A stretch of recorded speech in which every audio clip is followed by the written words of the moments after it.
your practicing High Court advocate. Today I am going to talk about an incident in which we fought for the husband client and we have done the justice to him and we saved around 1.5 cr to the husband client. The incident is where the husband is a IT man where he is working in Californiaలో work చేస్తున్న అతని husband they have done marriage, they have performed marriage with a woman call name అనుషతో తనకి marriage అయింది 2022లో. It is an arranged marriage which was done through the matrimonial site. Once వీళ్ళకి marriage అయిన తర్వాత they have cohabited together just for a time of 15 days. ఒక 15 days కలిసి కాపురం చేసిన అతని మీద ఆఫ్టర్ దట్ అతనికి ఆమెకి ఎలాగో వీసా లేదు కాబట్టి పాస్పోర్ట్ ఇష్యూస్ వల్ల he went to California for the purpose of work గురించి అక్కడికి వెళ్ళిపోవడం జరిగింది.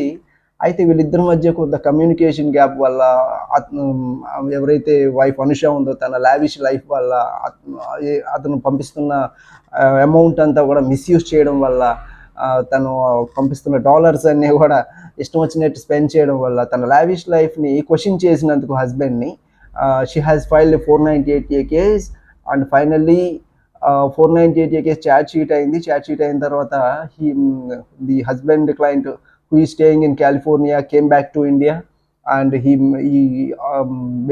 come to a settlement. He made to a conclusion. ఒక సెటిల్మెంట్కి అరైవ్ అయిన తర్వాత ఒక 3 crore రూపీస్కి సెటిల్మెంట్ చేసుకుందాం అని చెప్పి ఇద్దరు ఒక కన్క్లూడ్ అయ్యారు. అగ్రిమెంట్ రాసుకుని హాఫ్ పేమెంట్ ఆల్రెడీ చేశారు, 1.5 CR పే చేశారు. అంటే ఇద్దరు విడిపోవడానికి she want divorce. She wanted to be independent. She is not ready to lead a conjugal life with the husband client who approached us.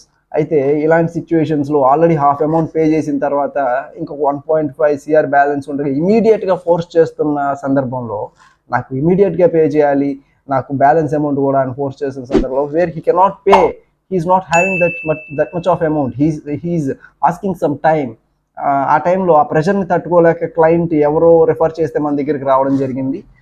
మన దగ్గరికి వచ్చిన తర్వాత ఈ కేసుని మేము ఆల్రెడీ అతన్ని అసలు 1.5 CR ఎందుకు పే చేశారని అడిగితే హీ వాంట్ డివోర్స్. అతను కూడా తనతో విడిపోవాలి అనుకుంటున్నాడు, ఇండిపెండెంట్గా లైఫ్ లీడ్ చేయాలి అనుకుంటున్నాడు. He cannot bear the humiliation, he cannot bear the abuses done by the wife Anusha. ఆ టార్చర్ని తట్టుకోలేక, ఆ హెరాస్మెంట్ని తట్టుకోలేక అతను 3 CR కూడా ఇవ్వడానికి, ఆ కేసెస్లోంచి బయటపడిపోవడానికి రెడీ అయిపోయాడు. యాక్చువల్గా ఆమె 498A కేసుతో పాటు డొమెస్టిక్ వైలెన్స్ కేసు ఫైల్ చేసింది, అలాగే మెయింటెనెన్స్ కేసు ఫైల్ చేసింది.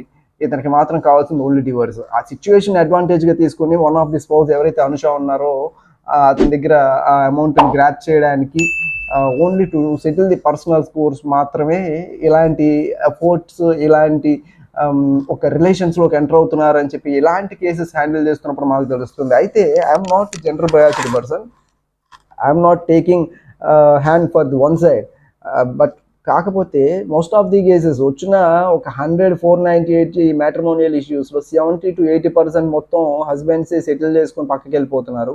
బట్ వీళ్ళకి తెలియని విషయం ఏంటంటే ఈ 498A ఎప్పుడైనా ఒక మ్యాట్రిమోనియల్ డిస్ప్యూట్ అరైజ్ అయినప్పుడు ఈ 498A కేసు ఫైల్ చేస్తాను అని ఎప్పుడైతే మీ భార్య మిమ్మల్ని బెదిరిస్తుందో రైట్ ఇమీడియట్లీ మీరు కూడా తన మీద ఇలాంటి క్రుయాలిటీ హెరాస్మెంట్ కేసు ఫైల్ చేయొచ్చు. There is a provision in the law, supreme court guide line ఉంది, ఒక పర్టికులర్ సెక్షన్ ఉంది.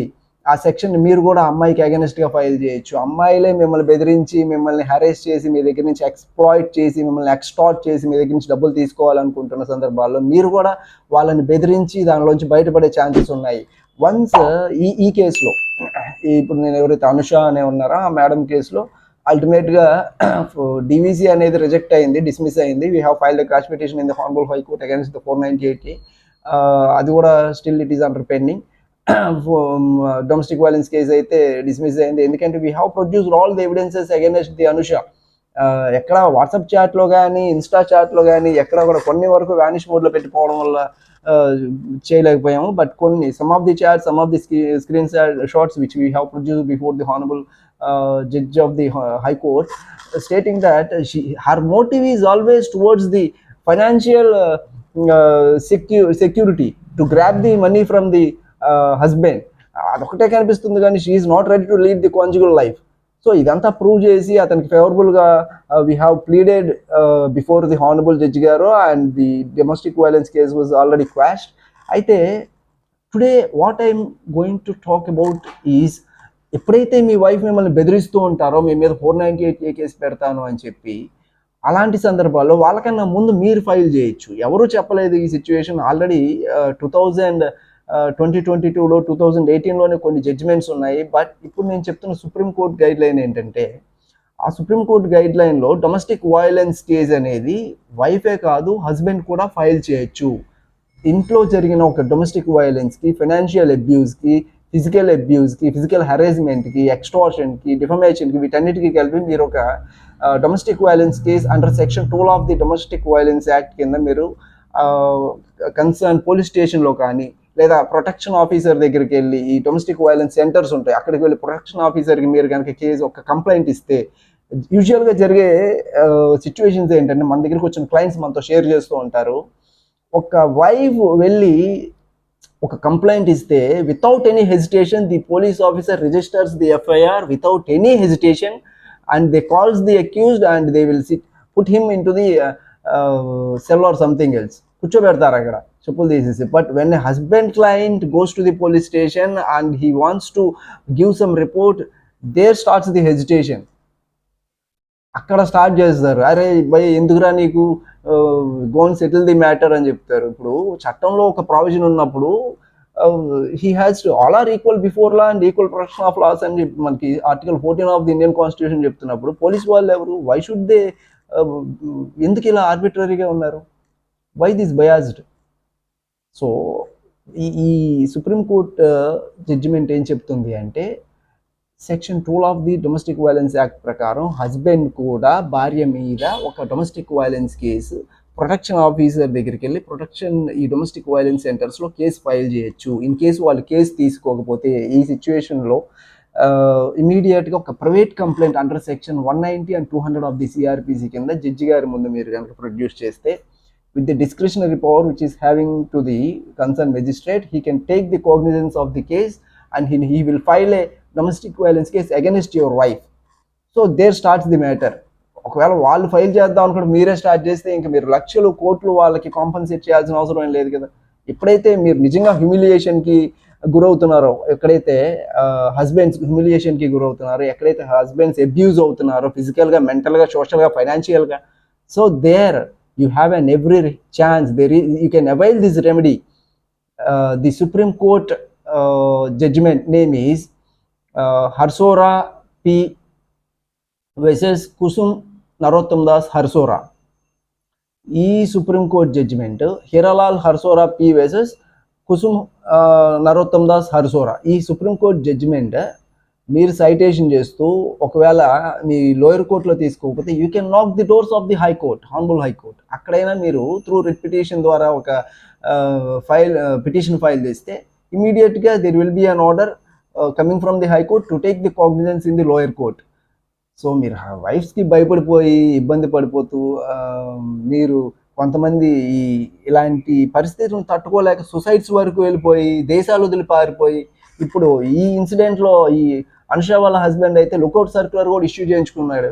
వచ్చాడు ఆఫ్టర్ 1 year, వచ్చిన తర్వాత ఆ అమ్మాయి లుకౌట్ సర్క్యులర్ ఇష్యూ చేయండి అని చెప్పి ప్రెషర్ చేయడం వల్ల కన్సర్న్ అథారిటీస్కి లుకౌట్ సర్క్యులర్ ఇష్యూ చేసిన తర్వాత తను ఈ cannot get back to the work place. California మళ్ళీ వెళ్ళలేకపోయా, అక్కడ జాబ్ పోగొట్టుకుని ఇక్కడ మనోవేదనకి గురయ్యి, ఇక్కడ ఫైనాన్షియల్గా లాస్ అయ్యి అమ్మాయికి 1.5 CR కట్టి అల్టిమేట్గా ఎలా అయితే క్వాష్ చేయించాము డొమెస్టిక్ వైలెన్స్ కేసుని, 498 ఈజ్ అండర్ పెండింగ్.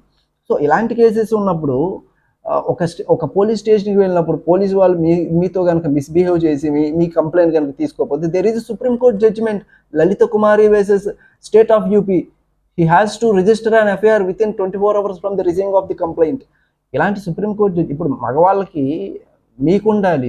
ఇప్పుడు జనరల్గా నాకు వస్తున్న కాల్స్, జనరల్గా ఫిమేల్స్ కాల్ చేస్తున్నప్పుడు before filing the complaint they will take the assistance of advocates. మాలాంటి అడ్వకేట్స్కి కాల్ చేసి, sir this is the situation, ఈ కంప్లైంట్ ఎలా ఫైల్ చేయాలి, ఈ కంప్లైంట్ ఎలా డ్రాఫ్ట్ చేయాలి, ఇప్పుడు మా హస్బెండ్ మీద ఇలా చేస్తున్నారు, ఇలా చేయాలనుకుంటున్నారు, మేము ఏం చేస్తే what is the best remedy, what is the best way to approach అనేది వాళ్ళు మమ్మల్ని కాల్ చేసి అడుగుతుంటారు. కానీ జనరల్గా హస్బెండ్ క్లయింట్స్ మెన్ ఎవరైతే ఉన్నారో ఏదో ఒక ప్రాబ్లం క్రియేట్ అయినప్పుడు మాత్రమే వాళ్ళు మమ్మల్ని అప్రోచ్ అవుతూ ఉంటారు. They are not planned and they are not prepared.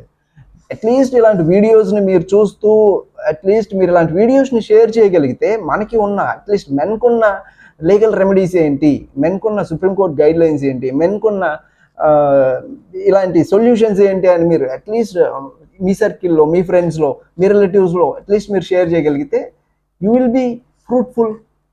ఇలాంటి సిచ్యువేషన్స్ ఓవర్కమ్ చేయొచ్చు. సో ఒక స్టేషన్కి వెళ్ళినప్పుడు, ఒక ప్రొటెక్షన్ ఆఫీసర్ దగ్గరికి వెళ్ళినప్పుడు there is an every right to question them, to register the complaint and to send the concern file to the concerned court. అడగాల్సిన బాధ్యత మీకు ఉంటుంది. మేము ఎలాగే we made a big fight with the protection officer in this particular case. అతను domestic violence case తీసుకోను అన్నందుకు అతని మీద ఒక we have like we bang him like anything verbally. Ultimately we have filed a writ petition in the Honorable High Court. దానికి remedy తీసుకురావడం జరిగింది. So ఇక్కడ పోలీస్ వాళ్ళు కూడా ఒక హస్బెండ్ మీద ఒక ఎలిగేషన్ రాగానే డైరెక్ట్గా ఎఫ్ఐఆర్ చేసేస్తున్నారు. కొన్ని సందర్భాల్లో కౌన్సిలింగ్స్ కూడా ఇవ్వకుండా ఎఫ్ఐఆర్ చేస్తున్నారు. A criminal trial that leads to eventual acquittal would inflict severe scars upon the accused. తెలీదా? వాళ్ళ జీవితాలు నాశనం అయిపోతాయి, వాళ్ళ ఫైనాన్షియల్ స్టేటస్, వాళ్ళ జాబ్, వాళ్ళ ఫ్యూచర్, వాళ్ళ కెరియర్. ఇన్ కేసు అబ్రాడ్లో ఉన్న ఇలాంటి ఎన్ఆర్ఐ కేసెస్ అయితే వాళ్ళు మళ్ళీ రిటర్న్ బ్యాక్ అవ్వడానికి ఎంత ఇబ్బంది పెట్టాలి, ఫ్లై బ్యాక్ పర్మిషన్స్ తీసుకోవాలి, తర్వాత ఎల్ఓసీస్ని క్యాన్సిల్ చేయించుకోవాలి. ఎంత ఖర్చు, ఎంత మెంటల్ ప్రెషర్, ఎంత మెంటల్ ఎగోని. సో ఇలాంటి 498A కేసెస్ ఒకటే కాదు, what ever be the criminal allegations, what ever be the criminal charges leveled against you, you have the best remedy under 482 CRPC, which you can file a quash petition in the Honorable High Court of wherever in AP or in Telangana. Many of the clients call చేస్తున్నారు, మీకు ఇలాంటి legal advices కావాలి అంటే what is the consultation అని. For they giving the advice we don't charge even a single rupee. But మీ ఏదన్నా in case మీరు already ఒక కేసులో ఉండి ఆ కేస్ ఫైల్ స్టడీ చేయాలి, ఆ కేసులో మీకు ఒక రెమెడీ కావాలి, what is the way of approach to అని అలాంటి చెప్పడానికి there will be some charges. So this is what you're practicing High Court advocate. I think people will definitely look into the matter what I said in this particular video, and I think that you guys will definitely share the video. Thank you. Signing off.